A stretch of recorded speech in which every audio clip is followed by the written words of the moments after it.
عنوان لقاء اليوم: فكلوا مما أمسكنا عليكم. وهذا جاء في آية تتحدث عن الصيد في كتاب الله جل وعلا. والصيد كانت العرب تشغف به والملوك منهم خاصة، ويتخذون لذلك طرائق من البزاة أو من الكلاب أو من غيرها من السباع، فيعلمونها فتأتمر وتنزجر، فإذا أمرت ائتمرت وإذا زجرت انزجرت، فيسمى هذا كلب معلم، وكذلك غيره مما يصاد به. والله عز وجل يقول: وإذا حللتم فاصطادوا، ويقول: وحرم عليكم صيد البر ما دمتم حرما. والآيات في هذا المعنى كثيرة، لكن نأتي إلى قول الله عز وجل: يسألونك ماذا أحل لهم قل أحل لكم الطيبات وما علمتم من الجوارح مكلبين تعلمونهن مما علمكم الله فكلوا مما أمسكنا عليكم واذكروا اسم الله عليه، إلى آخر الآية. الإنسان يتعبد الله عز وجل فيما يتعبد به بالمطعم الحلال في عينه وفي طريقته، في عينه وفي طريقته، يعني في عين المطعوم وفي طريقة الوصول للمطعوم. وأنتم ترون ما آتى الله عز وجل الإمام البخاري رحمه الله. والد الإمام البخاري اسمه إسماعيل، والإنسان لا يكون صادقا في وقت أعظم من وقت يشعر بدنو الموت. لا يوجد أحد على يقين بلقاء الله يعلم أن هذا اليوم الذي هو فيه هو آخر أيامه في الدنيا فيكذب. ففي اليوم الذي مات فيه إسماعيل والد محمد بن إسماعيل والد البخاري قال: لا أعلم في مالي درهما من حرام ولا درهما في شبهة من حرام. ومثل هذا الكسب في هذا الوالد هو الذي بعون الله وتوفيقه أثمر ابنا مباركا عظيما هو الإمام محمد بن إسماعيل البخاري. واضح، وسيأتي في الدروس أنك كما أنت مطالب بأن تبر آباءك ينبغي أن تبر أبناءك، ينبغي أن تبر من؟ أبناءك. فنأتي لقول الله عز وجل: يسألونك ماذا أحل لهم قل أحل لكم الطيبات. الطيبات في ذاتها وفي كسبها وهي المستلذات، والمحرم في الشرع معدود. ولهذا قال الله عز وجل: وقد فصل لكم ما حرم عليكم، وقد فصل لكم ما حرم عليكم. فالمحرم معدود، والباقي كله ماذا؟ مباح. حرمت عليكم الميتة والدم ولحم الخنزير.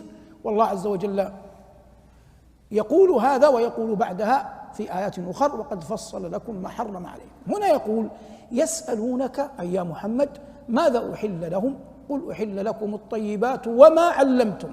الواو هنا عاطفة، ما علمتم ما موصولة، والمعنى والذي علمتم من الجوارح. لن ندخل في تفاصيل كلام الفقهاء في المسألة، لكن الصواب أن يقال إن المراد بقول الله عز وجل الجوارح هي الكواسر من البهائم والطير. ما المراد بالجوارح؟ الكواسر من البهائم والطير ممن يقبل التعلم. فأي كاسر من البهائم أو من الجوارح يقبل التعلم أو من الطير يقبل التعلم داخل في قول الله عز وجل: يسألونك ماذا أحل لهم قل أحل لكم الطيبات وما علمتم من الجوارح. مكلبين أي معلمات تقبل التعليم فتصبح قادرة على الصيد، تأتمر كما قلنا إذا أتمرت وتنزجر إذا زجرت. تعلمونهن مما علمكم الله. فكل ما وعاه أحد ما من علم فإن الذي علمه هو الله. تعلمونهن مما علمكم الله فكلوا، والأمر للإباحة، فكلوا مما أمسكنا عليكم. أمسك في اللغة تعني الحفظ. الله يقول: فاستمسك بالذي أوحي إليك، يعني احفظ الذي أوحي إليك. إن الله يمسك السماوات والأرض أن تزولا، يعني يحفظ السماوات والأرض أن تزولا. فكلوا مما أمسكنا عليكم. أنت تبعث كلبك، فهذا الكلب يأتي لفريسة فيصيدها فيحفظها حتى تأتي أنت، ولا يطعمها غيره من الكلاب. هذا كلب غير معلم، لكنه يحفظها يبقيها حتى تأتي أنت. فإن وجدت بها رمقا من حياة ما زالت حية ذكيتها وجوبا، وإن كانت قد ماتت فلك أن تأكلها على أن تكون قبل ذلك قد سميت قبل أن ترسل ماذا؟ قبل أن ترسل الكلب أو قبل أن ترسل السهم. واضح؟ فكلوا مما أمسكن عليكم واذكروا اسم الله عليه. واذكروا اسم الله عليه، بعض العلماء حملها على الأول، يعني قبل أن ترسل الكلب، لكن هذا له أدلة أخرى. أما الأدلة هنا فظاهر الآية واذكروا اسم الله عليه، يعني إذا قدم لك فاذكر اسم الله عليه. أما حين يرسل الإنسان صيده فإنه الواجب في حقه أن يسمي قبل أن يرسل الصيد. الآن الإنسان هذا الصيد جاء مستثنى، لأن الأصل في كل ما أباحه الله من البهائم أن يذكى ذكاة شرعية، ولهذا حرم الله عز وجل الميتة. والتذكية الشرعية يشترط فيها أن يسمي المذكي. لو قدر أن هذا المذكي نسي التسمية فالأظهر من أقوال العلماء أن الأضحية أو المذكاة يؤكل. لكن لو قدر أن هذا الذي أرسل الكلب أو أرسل السهم لم يسمي فالصواب أنه لا يحق له أن يأكل، لأن القضية كلها مبنية على استثناء. هو الصيد نفسه في أكله هو استثناء خارج عن قضية الذكاء، خارج عن قضية الذكاء. قول الله عز وجل مكلبين حمله الجمهور على كل كما بينا على كل كاسر من السباع والطير، من البهائم والطير، وحمله بعض العلماء على الكلاب فقط، وحمله الإمام أحمد على الكل، لكنه استثنى الكلب الأسود البهيم، الكلب الأسود البهيم، فقال إن هذا لا يصلح أن يكون كلب صيد.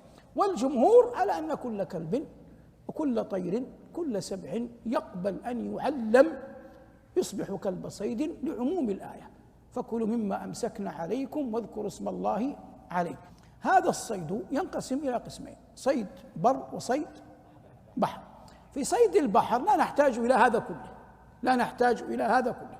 وحتى المحرم أحل الله عز وجل له صيد البحر. وأما صيد البر فقد حرمه الله على المحرمين ونحتاج إلى ذلك كله. يسألونك ماذا أحل لهم قل أحل لكم الطيبات وما علمتم من الجوارح مكلبين تعلمونهن مما علمكم الله فكلوا مما أمسكنا عليكم. مما أمسكنا عليكم العلى هنا قد يعني يختلف بعض النحاة في مفهومها، وبعضهم يقول هل هي بدل من لا فكلوا مما أمسكنا لكم، لكن قول عليكم يعطي نوعا من الحصر، كما تقول إن هذا المال وقف على كذا، وقف على كذا، فهذا أفضل في لغة العرب من أن تقول وقف لكذا. واضح الآن؟ فجاءت الآية من هذا السياق: فكلوا مما أمسكنا عليكم واذكروا اسم الله عليه. وذكر اسم الله عليه يقال عند الأكل بسم الله، ولم يحفظ أن النبي عليه الصلاة والسلام قال بسم الله الرحمن الرحيم، إنما المحفوظ أن يقال بسم الله. ولم يحفظ، أنا لا أنفي لكن أقول لم ينقل، لم يحفظ في كتب الحديث أن النبي عليه الصلاة والسلام قال بسم الله الرحمن الرحيم، وإنما يقول صلى الله عليه وسلم بسم الله. وكذلك إذا طعم قال عليه الصلاة والسلام الحمد لله، وقد يختلف أحيانا الحمد قد يأتي بطريقة أكبر أو أكثر. من كل ما سلف يبين شريعة الإسلام وفقه الدين، وأن الله عز وجل أباح لنا الطيبات وحرم علينا الخبائث، ودعانا جل وعلا لأن نتقيه في كل شيء في المطعم والمشرب وغيره، والعلم عند الله. وصلى الله على محمد وآله، والحمد لله رب العالمين.